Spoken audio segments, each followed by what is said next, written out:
We will halve the deficit over the next 4 years. As we reduce the deficit, our country is facing the largest budget deficit in modern history.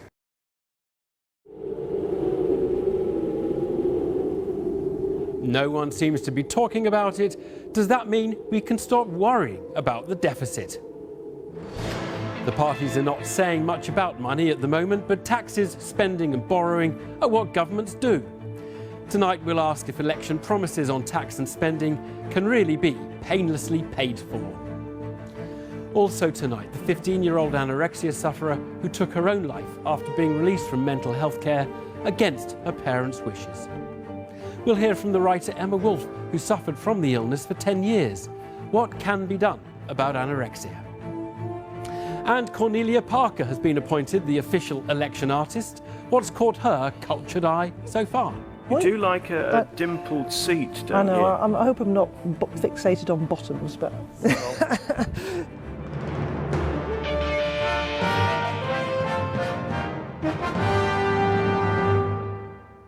Hello. However hard the parties may try to control election campaigns, they are inevitably punctuated by unpredictable events, those Prescott punch moments. We've not had anything quite like that yet, but Labour today had its most awkward moment of the campaign so far. By far. A big announcement on police numbers, and then on LBC, the Shadow Home Secretary Diane Abbott faced presenter Nick Ferrari. This is Miss Abbott on the Daily Politics, listening back to that interview. So how much would 10,000 police officers cost? Well, if we recruit the 10,000 police men and women over a 4-year period, we believe it'll be about £300,000. £300,000 for 10,000 police officers? What are you paying them? No, I mean, sorry. How much will they cost? It will cost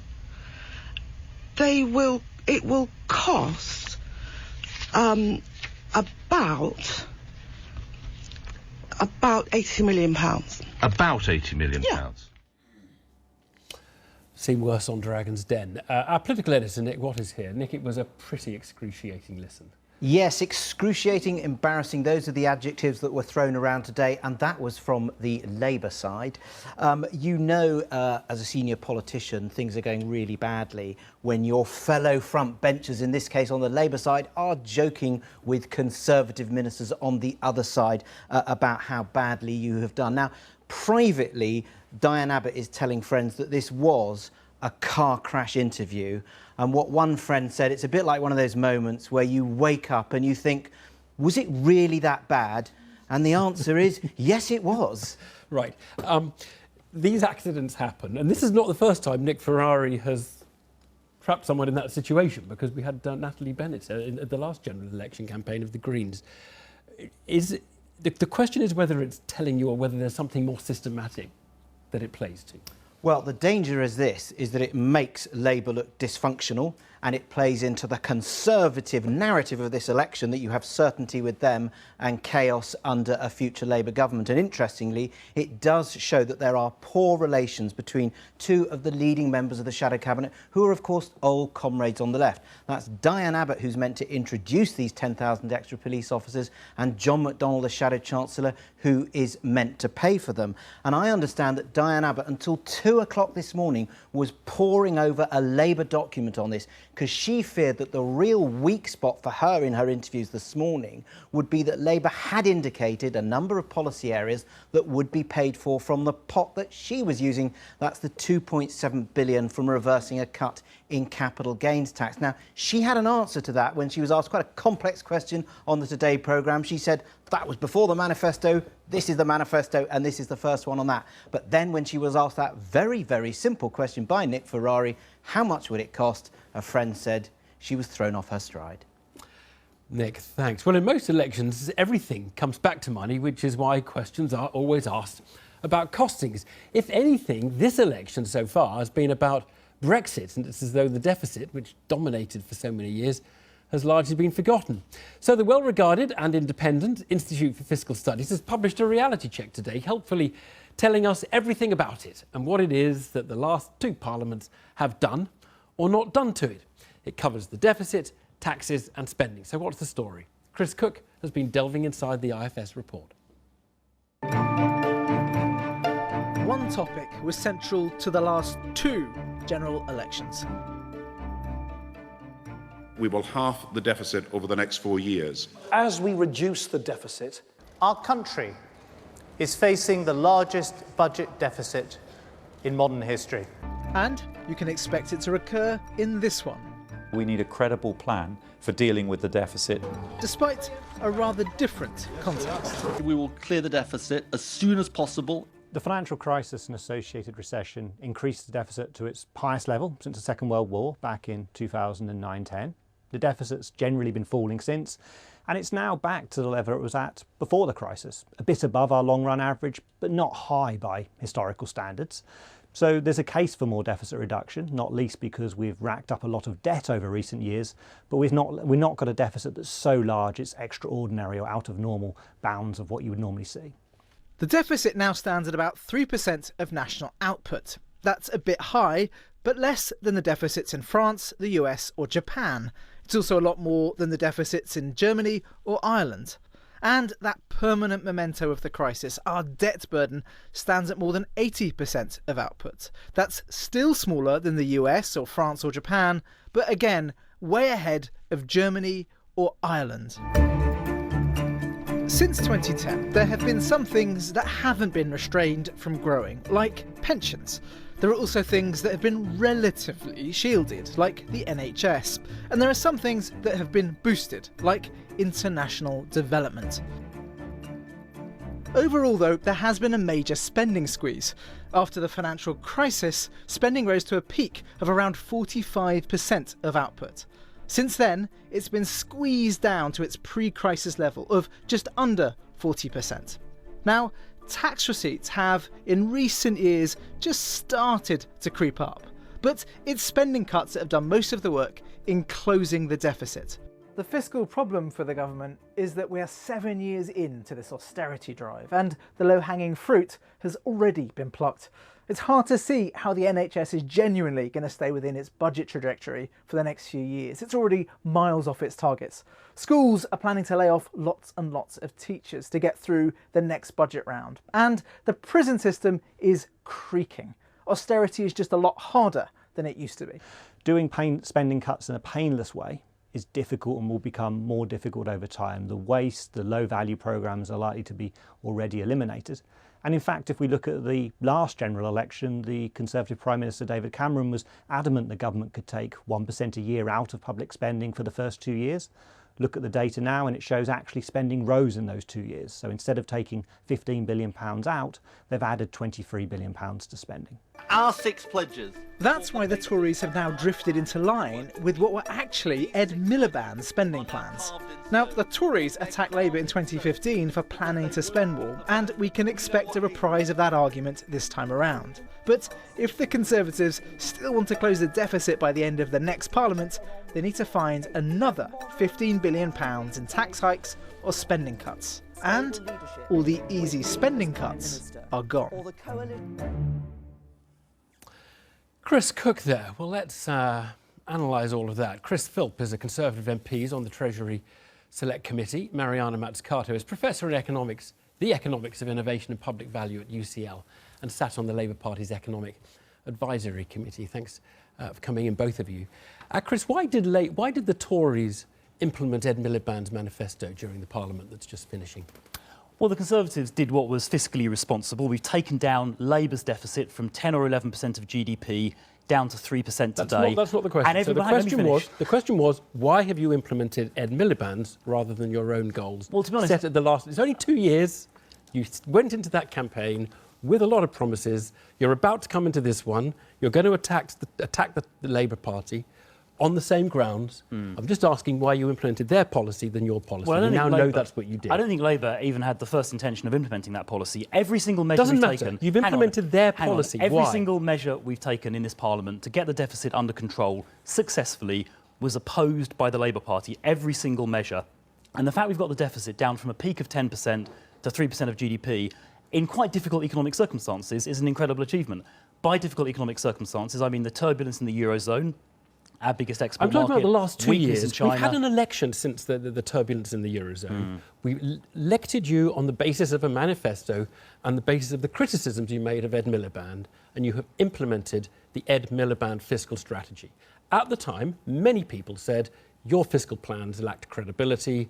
You said, trust us, we can do it. We now know, we've got it from the IFS, you couldn't, and you delivered the Ed Miliband plan. Well, what is true... Public spending has increased, hasn't it, rather than decreased? Well, public spending in real terms has been constant at about £760 billion a year. Increased by about 1% a year. You said you'd reduce it by about 1% your own chart showed it reducing from 46% of GDP down to about 38% of GDP. And in real terms, in real pound terms, it's been constant at about £760 billion a year for the last few years. The figures you're quoting are only the departmental expenditure limits. They don't include all government expenditure. It would be ridiculous for the voters to listen to anything you have to say about Labour's tax and spending plans, given what we've just learned about the last election and what you said about Labour's plans, which you then went on to implement. Nonsense. We've reduced Labour's deficit from 11% of GDP to 3% of GDP. You keep repeating well, it's an important figure. It's an important figure. You keep repeating it. I'm saying what happened at the last election was you made a lot of criticisms of Ed Miliband's plans, and then you delivered them. Look, what is true? Why would we believe you if you'd made new criticisms of Labour Party plans? Because you might implement those. So what is true is that it has taken longer than we thought. So we hoped originally, going back to 2010,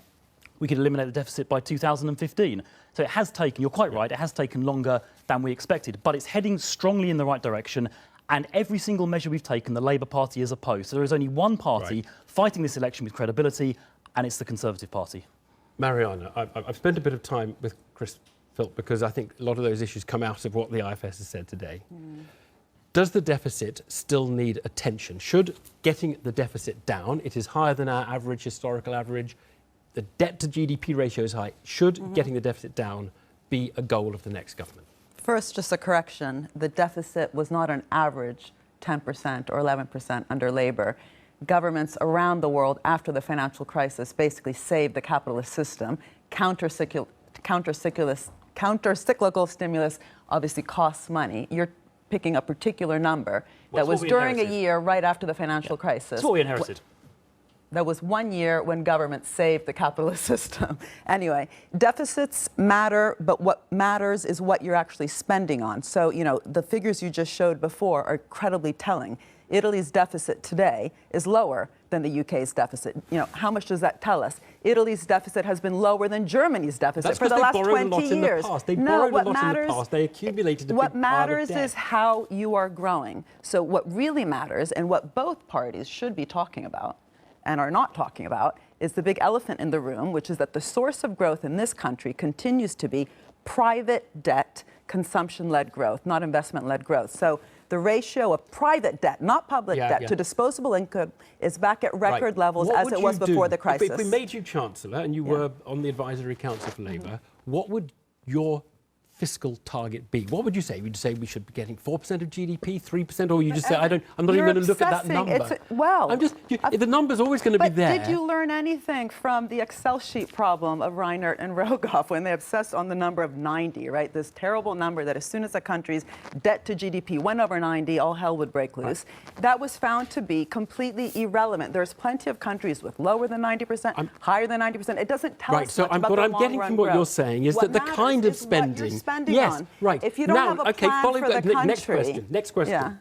Is spending more on the police, spending more on welfare, spending more on all the things that we know the Labour Party would like to spend more money on, is that the kind of spending that gives you... or is that not the kind of spending that gives you the long-term growth? Well, first of all, you need long-term growth. How do you achieve it? You want a plan for the country, whether that's, Germany's Energiewende policy, which if you look at what they're doing, it's not just capital expenditure, it's not just innovation and infrastructure, it's also a particular type of, spend that you could call, consumption spending, trying to change demand, for example. Norway. Why are 30% of Tesla cars being sold in Norway? Because they're actually focusing on a particular type of consumption. So this false dilemma, should we spend on nurses or infrastructure? You see, I think a lot of people will worry if they hear you say, well, it's a false question if you look at the... No, but Evan, your data that you showed before shows that it's a false question. There's plenty of extremely weak countries that have low debt to GDP ratios. What does that tell you? Last one to you each. Do you think in this election campaign this is going to be much of an issue? Or do you think this election campaign, we've just moved off and we're going to talk about Brexit, relations with Europe and the like? Chris? Well, I think it will be an issue because the Labour Party are making promises. We saw it today with Diane Abbott, which cost lots of money to pay for, and they've got no idea how to pay for it. Whereas the Conservatives will be responsible. We have been responsible. We'll continue that. And the more irresponsible, unfunded promises we hear from Labour to be paid for by our children. So you're going to make the an more issue it's going to be an issue. Go on, you have a last word, Marianne. Economic policy has reduced how much we're spending on education. It's massacring. No. Why are head teachers all over the country protesting? Are they foolish? Do they have no idea what's happening to the school system? We know it's going down. Let's not argue about it. We know it's going down per pupil. Yeah, but the point is productivity continues to lag. The little increase in real incomes has gone all to over 60-year-olds. You know, that is a problem. We have an increasingly financialized economy. Again, personal debt to disposable income is back at record levels. How can you call that achievement? And we need to leave it there. I'm so sorry, Chris. You've had no. We really do need. Thank you both. We're going to have plenty of this over the next few weeks. OK, well, back to the issue that is dominating the campaign, which is Brexit. Jean-Claude Juncker has tried to do to Theresa May what Nick Ferrari did to Diane Abbott. He appeared, at least, to try to show that she has no grasp of the complex details of her big project. Certainly, weekend leaks about an awkward discussion at number 10 last Wednesday have shown how hostile the mood might become. Nick Watt is back with me. Politically, all these headlines about them getting together and saying, you know, Britain's deluded, how do you think it plays? Well, cabinet ministers believe that this is going to play very nicely for them in the general election. I spoke to one minister who said this shows the Germans want to be nasty with us. That's fine. We'll say to the British people, do you want us or Jeremy Corbyn dealing with this? Now, the reason why they mention the Germans is that they believe that Martin Selmayr, the pugnacious German chief of staff to the European Commission President Jean-Claude Juncker, was behind this briefing in the German press. And today, Theresa May put Jean-Claude Juncker on the spot, and she told the BBC, do not forget that I can be a bloody difficult woman. The irony of that is that that was the language coined last year by Kenneth Clarke, who, of course, big pro-European Tory and the only Tory MP to vote against the triggering of Article 50. OK, so there's a sort of political dimension to this. Are we really learning anything about the Brexit process and how hard this is going to be, do you think? Well, in terms of how this plays out in the medium to longer term, there are nerves on the Tory side. I spoke to one senior Tory who said that this showed that these negotiations are going to be very, very, very tough. Now, amongst ministers, opinions are divided. I spoke to one minister who said he feared that this account of the dinner showed that there are grand delusions within his own government. And he cited the apparent remarks by David Davis, the Brexit secretary at this dinner, saying that if there's no deal, if Britain crashes out of the EU, we won't owe them a single penny. This minister said that would inflict enormous reputational damage on the UK. Other ministers say these are predictable skirmishings from a well-known European federalist, Jean-Claude Juncker. Right. Nick, thank you very much. Well, someone with some experience in this department is Yanis Varoufakis, former Greek finance minister. He resigned back in 2015 at the height of the crisis. He didn't want to take the terms that were being dictated to Greece, and he's now written a book about the whole experience. It's called Adults in the Room. Very good evening to you. Let's start on Brexit. Are you surprised when you read all these briefings going on about a dinner last week? No, absolutely not. This is the way in which Brussels impedes negotiations. What they are going to be doing for the next 2 years is pushing London towards a stance, a defensive stance, through leaks, through distortions, and through a strategy of making Theresa May fight for her right to negotiate. She will be negotiating of her right and opportunity to negotiate. There will be no real negotiations. Right. You famously sort of recorded some of your Eurogroup meetings because the briefings were kind of, you wanted to make sure that the briefings were accurate to what you had heard in the meeting.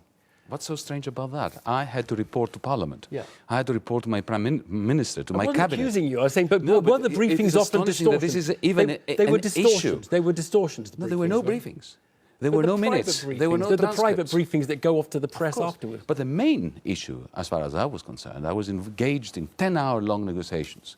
Then I would have to go to my Parliament and report what happened. And you know what? After 10 long, strenuous hours, the human mind slips and suddenly becomes a big haze. So not having minutes for this is the opposite of a democratic, transparent process. Do you think Brexit is going to work out for the UK? Because you were against it at the time of the referendum. Oh, I was against it, even though nobody can accuse me of being a lackey of Brussels. Yeah. My great concern for both the European Union and Britain is that our leaders, London and Brussels, are locked in a ranking of preferences which produces a bad outcome for everyone. Their power at the personal level, Theresa May's, Jean-Claude Juncker's, Angela Merkel's, is inversely proportional to the mutual advantage that we can get out of it. What's driving the deep establishment, the European establishment, as you refer to it? Because I don't know, these are not evil people who want to put suffering around. That's not your case. It's like a Shakespearean tragedy where everybody is trying to do their best. It's like watching King Lear, and you wonder how can these smart people be so deluded, the characters in the tragedy. Playing their role and what they think they need to do in a situation. You've got to understand that Juncker and Merkel and the powers that be in Brussels, their greatest nightmare is a mutually advantageous agreement with Britain. Because this, in their mind, would encourage others to be uppity, to demand stuff, and possibly to get out of the EU. On the other hand, Theresa May is locked in this inanity of putting the end of freedom of movement above everything else, above the interests of British industry, of British agriculture, British universities. So this is a political coordination failure of an immense degree. Right. Politics these days, where are you on the Liberal establishment? Because the Liberal establishment is the much persecuted group at the moment. It's not had a great couple of years. Because in many respects, you're talking about the Liberal establishment and the deep establishment are the same thing, aren't they? They're what? Yes, they are. They are, to a very large extent. Look, they resemble these days the person who's killed his parents and he's pleading for leniency at the court on the grounds that he's an orphan. They have been extremely authoritarian, the way they dealt with us, the way that they're now dealing with Theresa May. They've been extremely authoritarian. They have been imposing loony economics.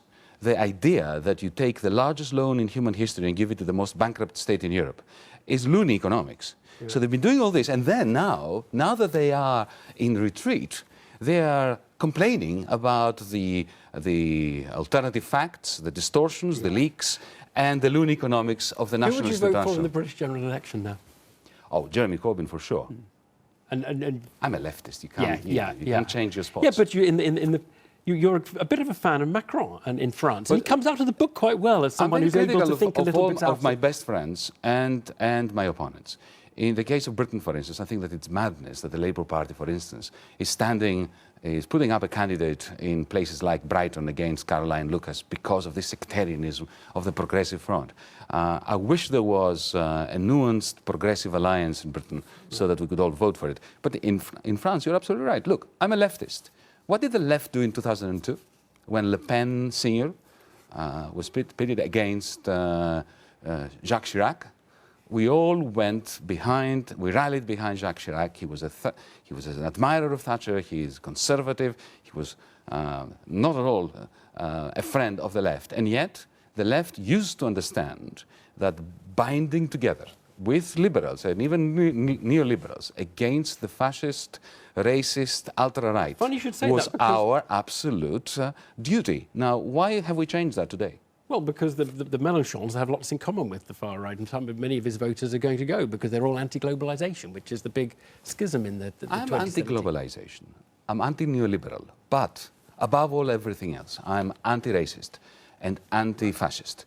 And we should see eye to eye, By the way, Macron is infinitely better than Chirac was.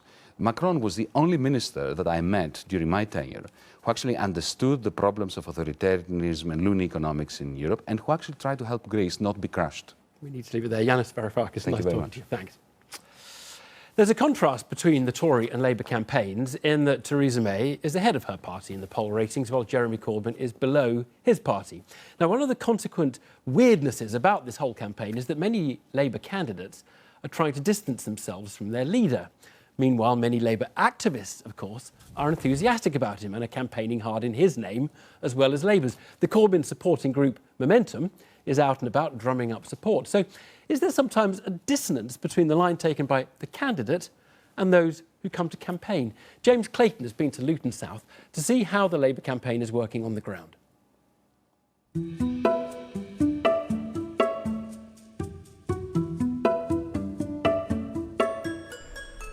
Luton is that rarest thing in southern England, a Labour town outside London. They have 2 MPs here, that's a sixth of Labour MPs in the whole of the south outside the capital. The local MP in Luton, Gavin Shuker, has a majority of just under 6,000 from the Tories, and that puts him in the crosshairs of Theresa May's Conservative Party. So how are Labour MPs like Mr Shuker planning to defend themselves? Normally in an election what you'd want to do is identify where your Labour vote is and turn them out. In this election we're doing it slightly differently. We're trying to identify where the people that are wobbly about voting Labour are and persuade them. There's always a bit of both in both campaigns, but with maybe 1 in 5 Labour voters with question marks about how they're going to put the X in the box, that's the absolute priority for us. The message that we're delivering on the doorstep, you can have a great local MP, but you don't want to give Theresa May a blank cheque. So you've got Theresa May, don't give her a blank cheque. That sounds like you're not particularly confident that you're going to win this election. Well, look, the reality is, if the polls are at least in the ballpark, Labour's not going to form the next government. It is quite a confusing message, isn't it? Because you're basically telling the electorate, we're the Labour Party, we're going to lose, vote for us. Undoubtedly, we're in a paradox. The closer it looks nationally, arguably the harder it is to win some of these seats that we retain, because the question marks about leadership, Brexit and other policy issues make it harder to make a case about a straight choice between the 2 different leaders. You've got a lovely picture of yourself and you've got re-elect Gavin Shuker, but you don't have your great leader Jeremy Corbyn on there. Well, to be honest, in 2010 I didn't have Gordon Brown, and in 2015 I didn't have Ed Miliband. Is that more a reflection about your leaders? No, not at all. I like all of them. The reality is a seat like Luton is won by being a local candidate. Hello there. Hi, Assalamu alaikum. You wouldn't offer up Jeremy Corbyn as a pitch to a floating voter, would you? Or would you? The reality is, if you're a floating voter, Labour support in the past with question marks right now, most of the concerns that they express are around leadership. And so for that reason, it's not that kind of election for us. It has to be on our local records and not the national picture.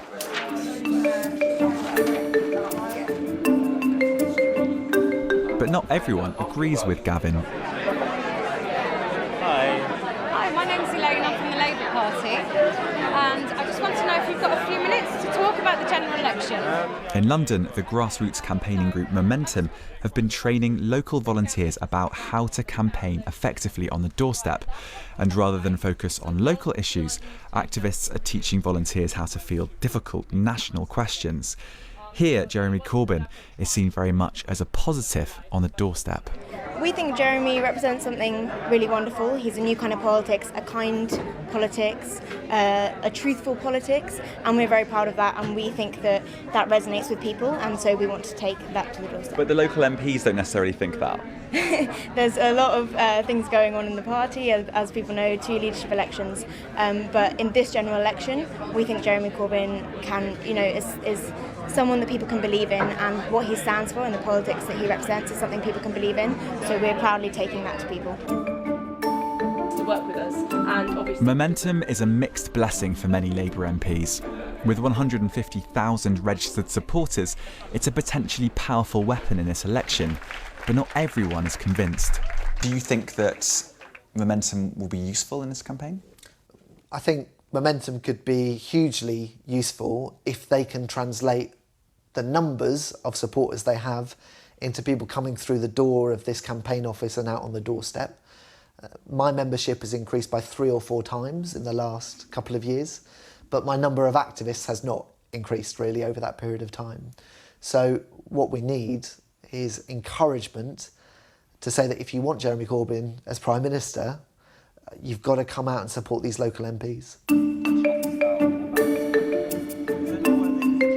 Labour's internal differences have been well publicised in recent months.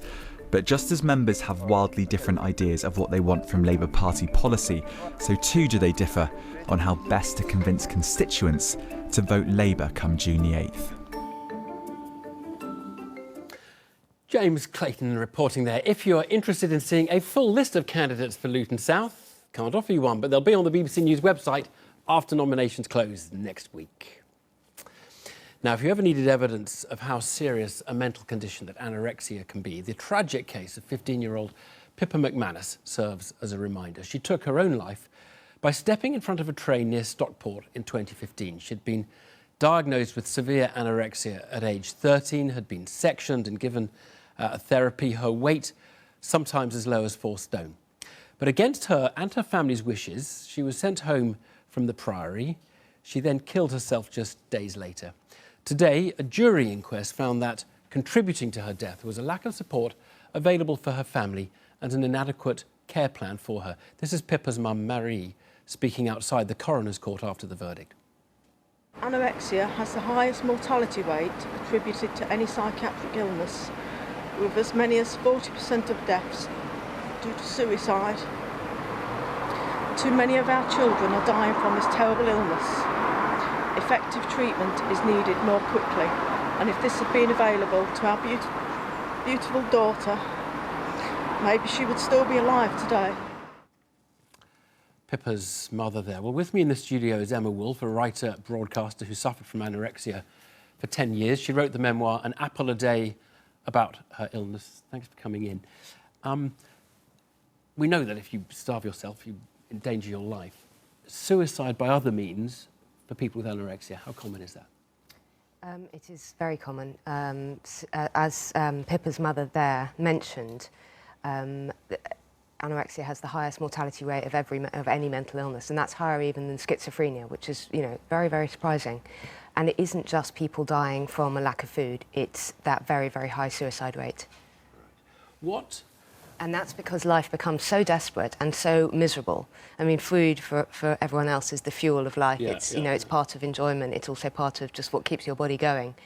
And as your brain, as your body starve, everything just falls apart, and it feels so difficult and so desperate to keep going. Right. What therapy is available? I mean, for particularly NHS therapy, I mean, how easy is it if your child is suffering from it, a teenager? At the moment, we basically have, basic medications, so antidepressants, and then you have talking therapies, so cognitive behavioural therapy, and then counselling, inpatient services. What's the sort of state of the art on what works and what can work? What works seems to be a combination of talking therapies, so good cognitive behavioural support, and if necessary, inpatient treatment. So if people are desperately underweight and need medical help, they will have sort of refeeding, medical, so medical help and therapy at the same time. But the problem is, and what I hear anecdotally from thousands of younger readers, is that there are long waiting lists for help, and there aren't, as Pippa's mother there was saying, there just isn't the help that people need. And often it's rationed. So to tell someone with anorexia who is losing weight, you're not thin enough for treatment, is the most dangerous thing you can do. What worked in your case? How did you come out? Because you're completely over it now. Or... Yes, I am now, but it took a very, very long time, and I don't think that any of these treatments are the sort of, it's not a magic bullet. It took 10 years of trying and failing and trying and failing and trying and failing again. And it just was a gradual process of... So there was nothing that you said, well, I then eventually went to this person with this idea. Everybody wants a breakthrough. No, it isn't about a breakthrough. It's about challenging yourself each time and sort of gaining a few pounds and then losing it again, and gaining a few pounds and losing it again, and trying the foods that scare you, and realising that having a slice of toast isn't going to make you fat, and all these ridiculous fears that sound ridiculous to us now. And that's the thing, it doesn't make sense to anyone. It is the most inexplicable... I know. To someone without anorexia, to understand the mindset is so difficult. Of course it is, because you see a starving young person and you think, how can you not eat? Of course it doesn't make sense. And actually it doesn't make sense even when you're in the midst of it. You can't understand why you can't eat, but you can't. And actually, there's been a lot of neurological research showing us now that it's about this brain stuff going on as well. There are conditions within the brain, so that it's a brain disease. It's not a lifestyle choice, and it's really, really important to understand that people aren't making a choice. No. Well, I think that much is understood. Yeah. But Emma, thanks very much for talking to us. Thanks. Who knew we needed an election artist? But we do have one, appointed by the Speaker's Advisory Committee on Works of Art. Who better to serve in that role than Cornelia Parker, an artist famous for grand installations, provocative performance pieces, and a fair dose of wit. She's already begun an election-themed Instagram account. One could attempt any number of election puns out of her previous works, like Cold Dark Matter or The Maybe. But rather than let me do that, we left it to our culture editor, Stephen Smith, instead. So here we are. Yes. Have you been here before? I've been here once before, a while ago, but I think the House of Commons is down here. There's a reason they usually have a man with a big black rod on the doors at the Commons. Throw them open to a leading conceptual artist and you never know where her professional curiosity might lead her. I like the green carpet, yeah. Right. I think I might just take a picture over here. Okay. But I'm hoping this is where Theresa May sits. Yeah. I'm just glad Newsnight was on hand to preserve the modesty of the Mother of Parliaments. I wonder if she sits across the crease. I thought we were obsessed with their seats on this programme, but I mean to say... I mean, I love all the creases on it, which is made by politicians as bottoms, not their minds. I once photographed Freud's seat, which is leather, and it's all covered in creases. His couch or his own? No, bit? his actual seat that he sat in when he was doing psychoanalysis. His consulting chair. Yeah, and I like the fact that all the marks have been made by Freud subconsciously. Well, I'm still getting over the shock of becoming the election artist because it's only happened in the last few days. Because it was a snap election, they made a snap decision about which artists. And you're the snappy. And I'm the snappy. How does that feel? Okay, I mean, I didn't waste too much time saying yes just because I thought if I thought about it too long I wouldn't do it. But I'm very glad I did. I mean, this might be one for my Instagram feed. I'm new to Instagram. This is my very first social media. Now, with the current speaker, we might be able to see where his heels bang against here. Perhaps that's unkind.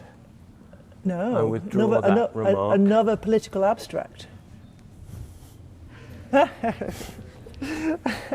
some interesting buttons there, aren't there? I wonder what they do. I wonder if there's a panic button or do you think there is an clear the Commons, an ejector seat? Ejector seat, Oh, yes. I'd like to think so. Yeah, that'd be great, wouldn't it? I think in a non-partisan way, an ejector seat for the Speaker to use. Like the big red chair on Graham Norton. Graham Norton.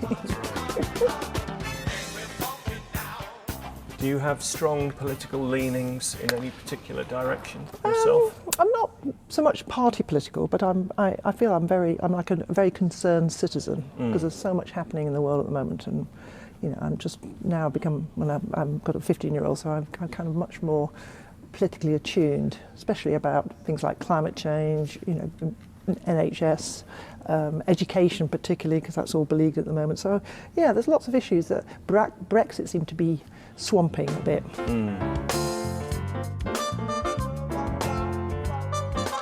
You do like a dimpled seat, don't you? I hope I'm not fixated on bottoms, but... Well, you were the one who consulted Dr. Freud, so... Yes, what Freud would say about this, I don't know.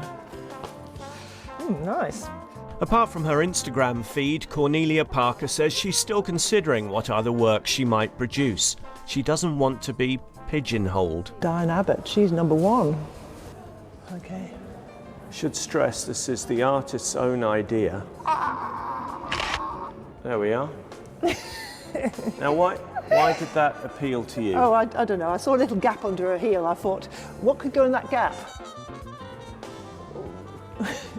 Political artist trodden on by former PM. Stephen Smith with Cordelia Parker there. Just time for one newspaper, the Financial Times.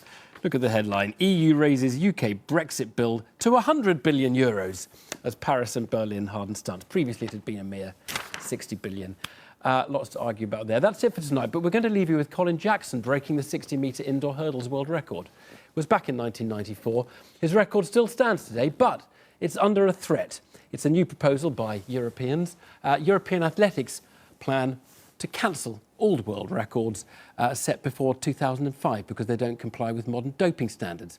Colin Jackson has described the proposals as ludicrous, unbelievable and unfair, so we thought we'd give you another chance to enjoy this race before it is erased from history.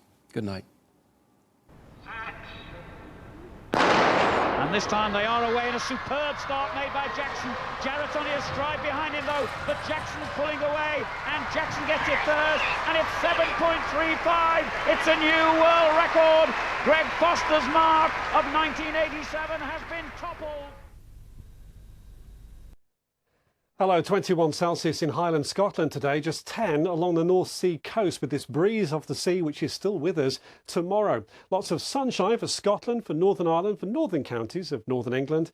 For the rest of England and for Wales, cloud increasing, but bright blue sky for the afternoon in Northern Ireland. A few spots reaching into the high teens. I think again we'll get close to that in Highland, Scotland, perhaps not quite as warm as it was today. But this breeze coming in from the North Sea makes all the difference along that North Sea coast. Of course, it's always better if you see some sunshine. If you've got cloud, it feels decidedly cool. And for the Midlands, for East Anglia and South East England, looks like a cloudy afternoon. And for some of us, a bit of patchy rain or a few showers, not amounting to very much. But 12 degrees in London, feeling cooler in the breeze. Cloud will increase across much of southwest England into the afternoon and across much of Wales, maybe just leaving the far northwest with some sunshine by the end of the afternoon. And yeah, for some of us into northern England, there'll be cloud too into the afternoon, sunnier the further north you go. And it will be Northern England, Northern Ireland and Scotland going into Thursday and for Friday. For that matter, seeing the best of the sunshine. Further south, there will be more cloud around and at times threatening 1 or 2 showers. I know we need some rain on the garden, but they won't amount to very much and it will feel cooler underneath that cloud cover. So this is the picture for Thursday. A lot of cloud, a few showers into England and Wales.